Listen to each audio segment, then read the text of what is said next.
Are these. Amategeko ya virusi ni which means you can get it from anyone who's a carrier, anyone manifesting the disease, even a recently deceased corpse. Ati kino cyorezo umuntu kirwaye ati biroroha cyane kuba wakwandura ndetse n'umurambo wapfuye urwaye kira cyorezo ubwawe urakwanduza. Typical symptoms are lethargy and a cough, followed by bleeding, sores and hemorrhaging, ending in dementia and total blood loss. Ati ikintu cyambere kibanza kuba ubanza kurwara ugakorora ukagira ibicurane byinshi cyane ugatangira kugenda ufa amaraso ndetse umubiri ukagenda ushwanyagurika bikaza kugeraho nta maraso usigarana ni kugenda upfa.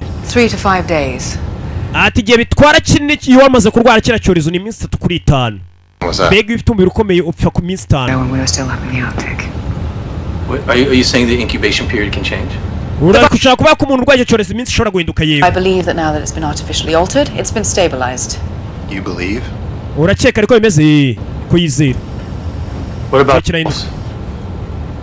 If you're concerned about Halsey, dogs happen to be immune. Other animals none si imbwa disease, they just can't transmit it to humans. Ati imbwa nk'ingi ishobora kuba ifite icyo cyorezo ariko yo ntirware ariko ikaba yakwanduza umuntu. First jumped probably from their feces to a mammal before mutating and landing on Earth. Tundi byatangiriye ku nyoni, inyoni zarekura umwiherero w'inywazo ukamanuka ukajya ku nyamaswa zigenda ku butaka, izo nizo zagiye zanduza abantu. That is currently devastating our planet. So, CBR gear at all times, except outside in open spaces. Mask can be off to preserve your oxygen.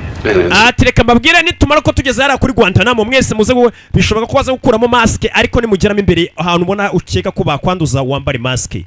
Ushobora gukuramo mask yandi uri kugerageza kubafata kandi kuko savinga kuka k'iyo mask. Simply by breathing. Ati wibuke ko umuntu ashobora gukwanduza byonyine kuri ruhande ahumetse. Guhumeka ko umuntu byakwanduza niyo mutavugana agumekira ruhande wakwandura. If the virus keeps mutating and you haven't heard from Homeland in almost a month.